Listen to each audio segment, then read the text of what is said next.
Assalamualaikum warahmatullahi wabarakatuh, and very good afternoon to Medium Aqidah and my beloved friends. So, fellas, imagine you walking into a very big supermarket and then suddenly you were interviewed by two groups of people who are arguing about something you doesn't know about it.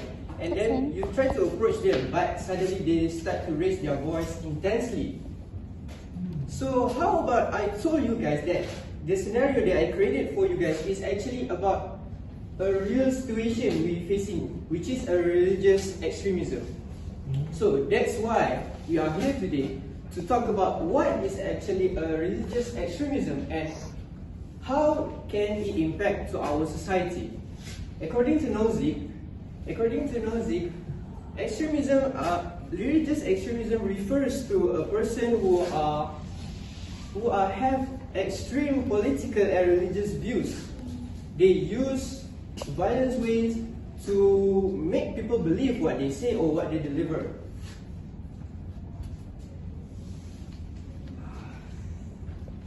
Basically, our society is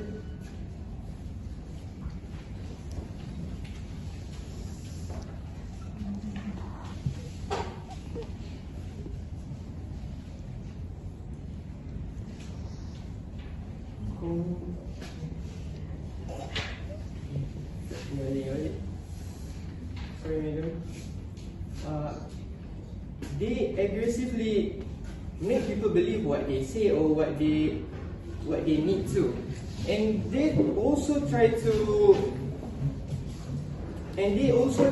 use violent way to achieve what they wanted to be. And in common cases, they also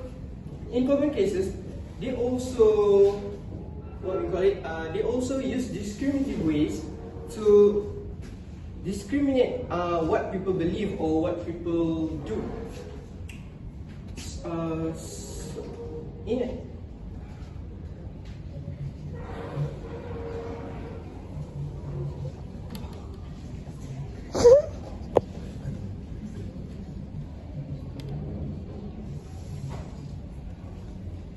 So that's the main idea of it.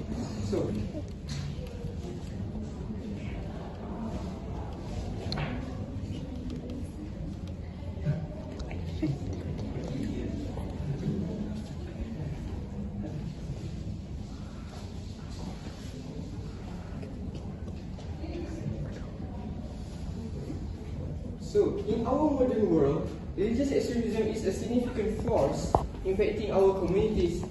It not only leads to violence and unrest, but also fosters terrorism and intolerance. Consequently, our societal advancement is hindered as we struggle to overcome the diversive effects, and we will never achieve a great peace and prosperity. So, we go into my very first point, which is religious extremism as a breeding ground social unrest. Studies by Center Strategy International Studies, or CSIS, extremist group often to interpret religious texts through a narrow or justify their act through violence against those who do not share their beliefs. This kind of act is leading to a very horrific event. They have taken so many innocent lives. Imagine you are so afraid to go outside from your house. Once you're stepping out from your house, you are a dead person. This is the real reality and very sad reality we have to face about. So I can give you an example like Yazidi minority people in Iraq who face genocide by ISIS, or we call it as the Islamic State of Iraq. On the 3rd August of 2014, a dark chapter has been unfolded, which is ISIS, or Islamic State of Iraq, will launch a ruthless attack to Yazidi people in Iraq.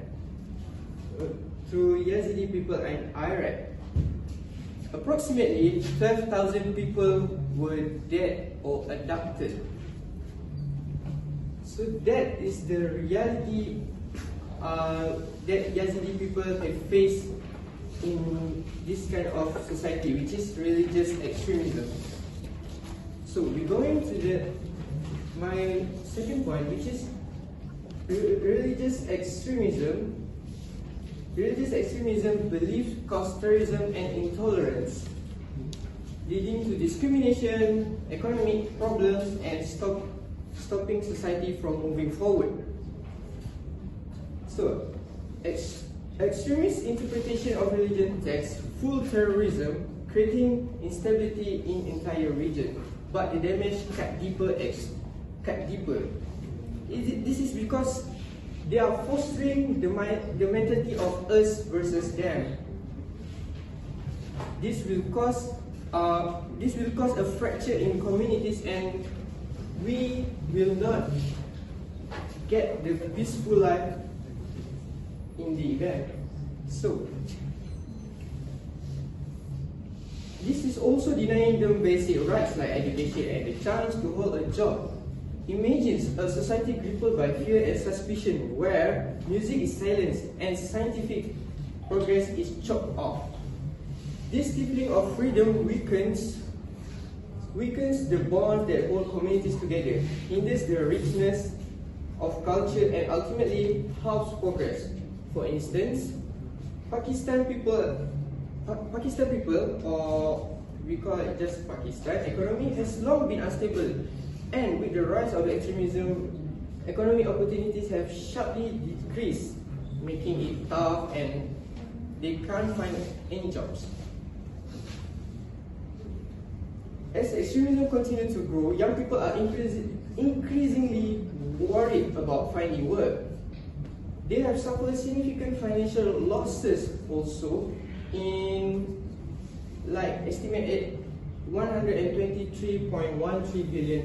This is because what happened in September 11, when Al Qaeda attacked United States. This is also have been decreased the unemployment rate in Pakistan, which is from 2012 to 2013. The unemployment rate is 6.2, but suddenly it slightly decreased in 2014-2015 to 5.9%. This is a survey on the causes of extremism revealed that 25% blame a lack of education, while 32% pointed to the economic situation. This shows a clear connection between declining economic activity in the face of violent extremism and its negative impact on the future of Pakistan youth. So, we come to the end about how we can overcome this situation.